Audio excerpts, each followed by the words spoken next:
আরে ভালো ভাই ধর আস্তে আস্তে মিলে আমার কাছে আমার টেস্ট করি এখানে টেস্ট করিস কেন? টেস্ট সব ত্যাগ হয়েছে মেলা আঁকে বলছিস তুই।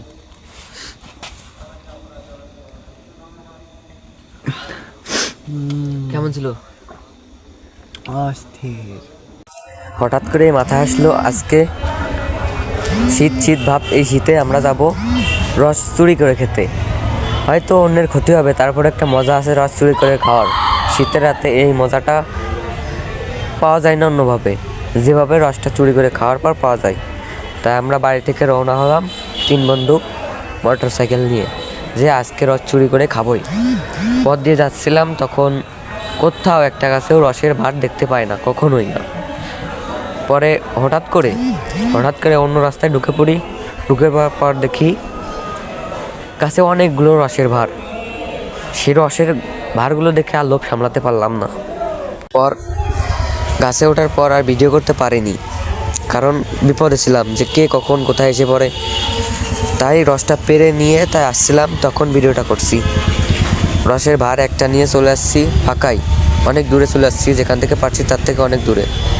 এসে এখানে একটা বোতলে ঢালবো, দেখেন এক ভার রসের ভারটা ছিল ছোটো, বাট রসটা ছিল সেই ওয়াও, দেখতে যেমন খেতেও তেমন।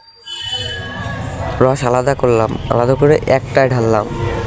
ঢেলে পরে শেখার জন্য কিছু পাইছিলাম না, তখন ব্যাডমিন্টন খেলার একটা ছিল, ওইটা দিয়েই শেখার কাজ করে নিলাম।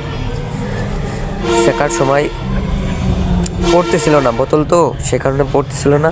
খুব কষ্ট করে তাও শিখছি, না শিখে তো খাওয়াও যায় না। শেখা শেষে প্রথমে আমি টেস্ট করে দেখতেছিলাম, তখন বন্ধু বললো আমিও টেস্ট করব। তা দুজনে মিলেই প্রথমে টেস্ট করলাম।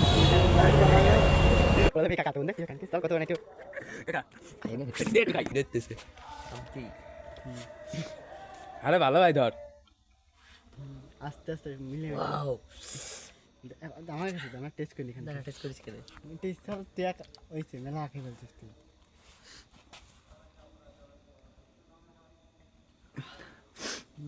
কেমন ছিল? অস্থির। কোন দিকে ঘুরে দিয়েছিস রে? ওর দেখি তোরা খাওয়া শেষ করার পরে আরও 2টা বোতল বাঁচছিল, সেই 2টা বোতল ভরে নিয়ে তারপরে আরেক জায়গায় খাওয়ার উদ্দেশ্যে রওনা করলাম আবার। এবার শীতের প্রথমত আমরা এই কাজটা করলাম, রাতে গাছের রস চুরি করে খাওয়া। হয়তো কেউ খান নাই, খেয়ে থাকলে একটা কমেন্টে বলে যাবেন যে খাইছি।